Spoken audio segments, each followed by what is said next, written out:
50 ఏళ్ళకే పెంచిన బీసీలకి, ఎస్టీ మైనారిటీలకి దానికి సంబంధించి కానీ ఈ 1500 వీటి గురించి పెద్దగా ప్రస్తావన రాలేదు. ఎందుకు అంటే వాటిని సైడ్ చేస్తున్నారా, మర్చిపోయారా? అవి సైడ్ చేసేసారు ఆల్రెడీ. అంటే మనం ఏది మాట్లాడితే అదే జనం చర్చించుకుంటారు అనేటటువంటి అమాయకత్వంలో ఇంకా ఉన్నారు. పాత రోజుల్లో అంతే జరిగేది. పాత రోజుల్లో ఎన్నికల మేనిఫెస్టోలో ఉన్నటువంటి పాయింట్లు వీళ్ళు అమలు చేసేటప్పుడు చెప్పేవాళ్ళు. ఏది లైక్ మద్య నిషేధము, లేకపోతే గనక ఏదన్నా పథకానికి సంబంధించి అమలు చేసేటప్పుడు మేము ఎన్నికల మేనిఫెస్టోలో పెడితే మాట మీద నిలబడ్డాం ఇదని చెప్పేవాళ్ళు.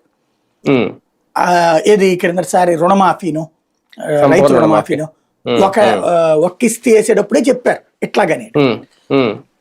అదే అమలు చెయ్యని విషయాలు చెప్పారా?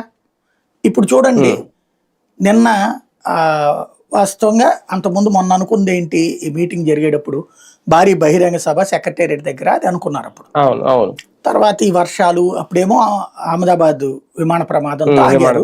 వాస్తవంగా ఆ రోజునే స్టేట్మెంట్ ఇచ్చేసారు, అక్కడతో అయిపోయేది. ఎందుకంటే నిన్నగా మొన్ననే యోగా డే కూడా చేశారు కదా, ఇంకా ఈవెంట్లు జరపాల్సిన అవసరం ఏముందా? ఈవెంట్ కంపెనీ వాళ్ళకి డబ్బులు తప్పించి ప్రభుత్వానికి ఏమైనా ఒరుగుతుందా? ఇదే స్టేట్మెంట్లు రోజు ఇచ్చేది, కొత్త స్టేట్మెంట్ ఏముంది?